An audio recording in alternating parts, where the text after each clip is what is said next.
Donc, hier, vous avez assisté à la rencontre d'Emmanuel Macron avec les maires normands. Qu'est-ce que vous en retenez et quels sont les points forts qu'il a évoqués, que les maires ont évoqués eux-mêmes? Alors, si vous voulez, la première chose, c'est que c'était un moment de dialogue.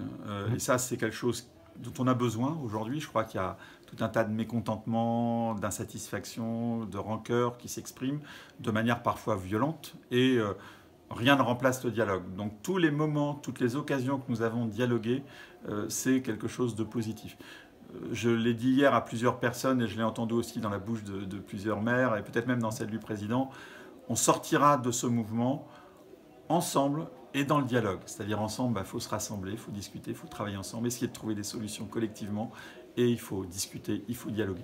C'était une formidable occasion de dialogue. On a été quand même assez surpris de passer 7 heures avec le président de la République. Ce n'était pas du tout ce qu'on attendait.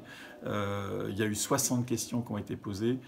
60 réponses apportées par le président à chacun des maires qui avaient posé ces questions, en sachant que toutes les thématiques qui sont, je dirais, dans le débat, dans la contestation depuis plusieurs mois maintenant, ont été traitées, ont été abordées, avec aussi des questions plus spécifiques aux collectivités, aux communes. Mais globalement, l'ensemble des thématiques ont été posées. Je crois que c'était le souhait du président de la République, faire en sorte que cette première réunion avec 600 maires de Normandie puisse lancer le débat national qu'il souhaite pour, encore une fois, essayer de sortir par le haut. Je ne sais pas si on va y arriver, mais en tout cas, c'est le souhait qu'on peut formuler, sortir par le haut de cette situation de crise forte. Qu'est-ce qu'on peut attendre de ce grand débat national avec les concitoyens? Alors, ce qu'on peut attendre d'abord, c'est qu'ils y participent. Je crois que j'ai lu quelques sondages et j'ai l'impression qu'il y a une volonté d'une part importante de nos concitoyens de débattre, justement, de participer à ces débats. Et je pense que ça, c'est une bonne chose.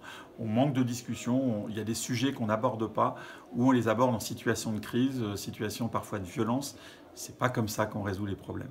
Donc là, ça conduit à des crispations et à des excès. Donc, se mettre autour de la table, c'est aborder tous ces sujets, faire en sorte que des propositions émergent, et ensuite, ce sera évidemment au gouvernement de les reprendre ou pas, en sachant que je crois que les thématiques, on les connaît, les demandes, on les connaît, mais elles vont peut-être se préciser, s'exprimer. Peut-être que les réalités aussi existantes vont être mieux connues, parce qu'il y a beaucoup de choses qui se disent et qui relèvent de méconnaissance, en fait, de choses qui existent déjà ou qui sont déjà faisables.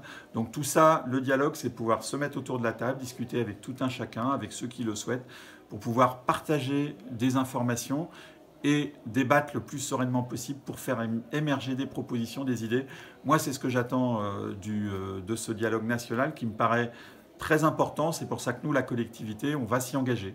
On va faire des propositions. Alors, je ne suis pas en mesure de les faire aujourd'hui parce qu'on est en train de finaliser le dispositif, mais nous avons l'intention de participer à ce dialogue, de l'organiser. Ce n'est pas forcément nous qui seront animateurs de ce dialogue, mais notre rôle, me semble-t-il, nous, institutions de la République, nous, collectivités, c'est de créer les conditions du dialogue, d'en faciliter l'émergence. Donc c'est ce qu'on va faire.